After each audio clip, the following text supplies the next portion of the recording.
Hello and welcome back to the Fantasy Playmakers. What's up, guys? For today's video, I'm going to be doing something a little bit different today.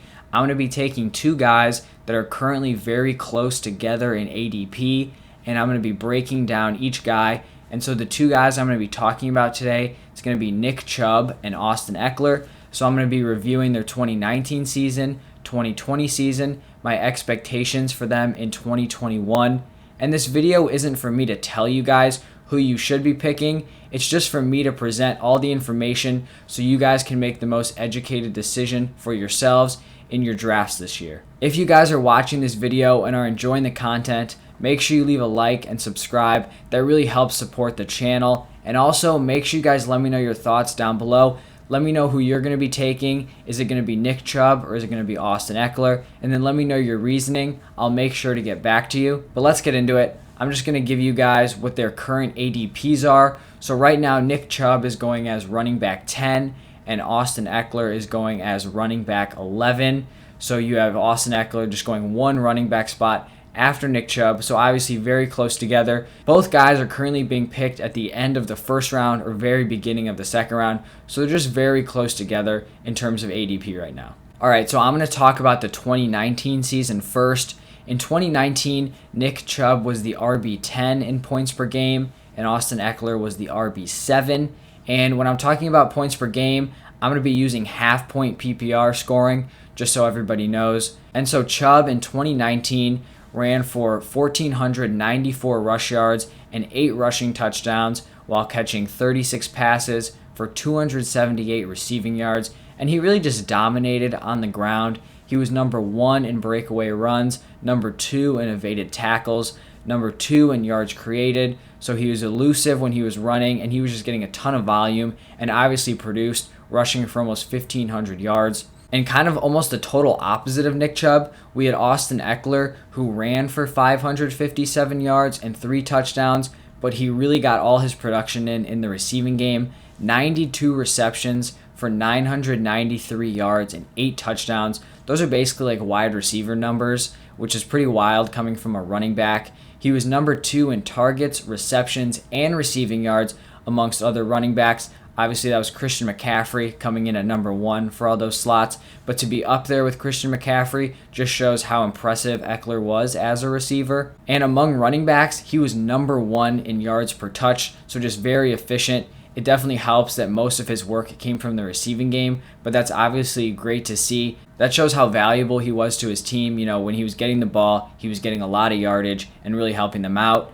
And you have to keep in mind that Austin Ekeler was putting up these numbers with Melvin Gordon playing in 12 games. So Melvin Gordon opted out of the season at the beginning. He was holding out for a new contract, held out for 4 games, and then played the rest of the 12 games. And so Ekeler was doing this while kind of splitting carries in that backfield, which makes it even more impressive. All right, now let's take a look at the 2020 season. And here we saw Chubb finish as the RB6 in points per game. And then we saw Austin Ekeler finish as RB14. In 12 games last year, Nick Chubb ran for 1,067 yards and 12 touchdowns, and then caught 16 passes for 150 yards. Once again, just an absolute monster on the ground. Number 2 in breakaway runs, number 1 in juke rate, and number 4 in yards per touch. And I really want to point this out because that's insanely impressive considering that he was not really involved in the receiving game. And so that really just points to how efficient he was when he was getting the ball on the ground. Normally, those guys who are leading in yards per touch for running backs, those are guys like McCaffrey, Saquon, Dalvin Cook, guys who are getting very involved in the receiving game. Because, you know, in general, receptions go for more yards than just a single run. Another important stat for the Browns last year was that they were number 4 in run plays per game. So that's definitely something you want to see if you're drafting a running back for your team. You want to make sure that team is pounding the ball. And the Browns really were a run-first team in 2020. They had that Kevin Stefanski offense coming in, and they were just pounding the ball with Nick Chubb and Kareem Hunt. And that number 4 ranking is also impressive because Baker Mayfield's not a guy who's running the ball a ton. So you had teams like the Ravens who were getting carries from Lamar Jackson, the Bills with Josh Allen, Cardinals with Kyler Murray. So those also kind of skew the stats. So the Browns were number 4 in run plays per game, and that was without a super mobile quarterback. So once again, it just points to how much of an emphasis the Browns really put on that run game. Just like Nick Chubb, Austin Ekeler also missed some time in 2020. He only played in 10 games, where he ran for 530 yards and 1 rushing touchdown, and then caught 54 passes for 403 receiving yards and then 2 receiving touchdowns. And he really saw solid work in both the rushing and receiving game, but just really underperformed in the touchdown department. Only 3 total touchdowns in 10 games, which is not something you're going to want to see from your RB1. And the real concerning stat was only 1 goal line carry all year, so he was just not involved on the goal line, which can kind of point to those lack of touchdowns. All right, now I'm going to take a look at the 2021 outlook for both Nick Chubb and Austin Ekeler. So to start off with Nick Chubb, I think if he stays healthy, he should really be a lock for 1,400 plus rush yards and 10 plus touchdowns. You remember this is now a 17-game season, so I think that 1,410, I think those numbers are definitely doable for him if he can just stay on the field.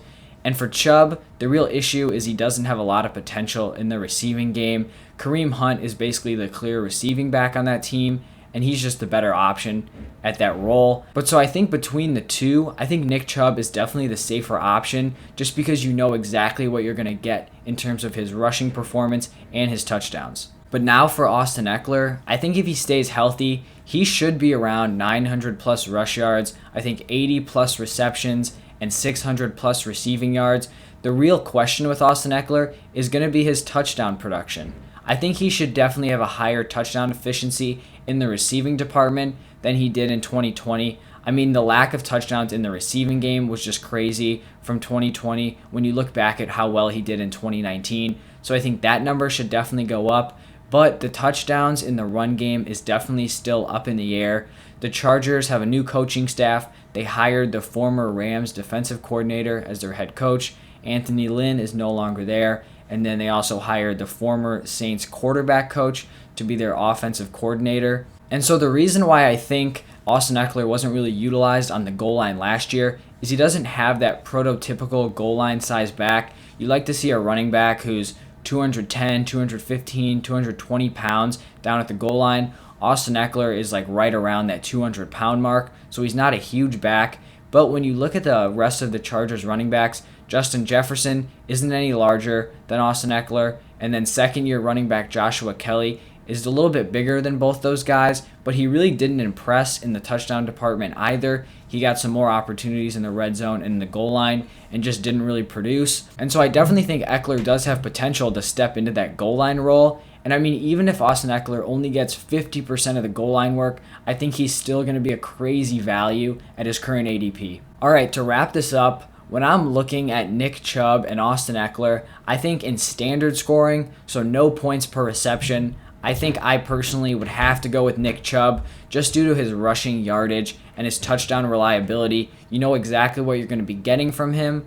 On the other hand, in PPR scoring, I think I have to go with Ekeler just because of his elite receiving upside that he provides. If you're getting 1 point for every reception, I mean, he's a guy who's going to be getting 100 targets, and so that's just a part of his game that gives him a huge ceiling. And so I think the real argument here is for half PPR scoring, so half a point per every reception, and I think you could truly go either way. I think Nick Chubb is likely safer, but I do think Austin Ekeler just has the highest potential, and I think right now both these running backs are being undervalued at their current ADPs. I'd feel comfortable having either one of these guys as my running back one, and if I could get them in the second round, the beginning of the second round, I'd be banking on that all day. If I could start off a draft with Austin Ekeler at the 112 and then on that turnaround just draft Nick Chubb, I would feel absolutely great going into the season with those two guys as my top 2 running backs. All right, so that's going to wrap up this video. Thank you guys for listening. I just wanted to get you guys all the information out there so you guys can make the best decision. These are going to be picks that you're going to be seeing if you're in drafts. You're going to have to be deciding between these guys who are super close together in ADP. So I just want to give you guys all the information possible. Once again, if you guys enjoyed the video, make sure you leave a like and subscribe. I would really appreciate it. And also let me know your thoughts down below in the comment section. Which guy are you going to be taking? And I'll make sure to respond to you. Once again, thank you guys. See you tomorrow.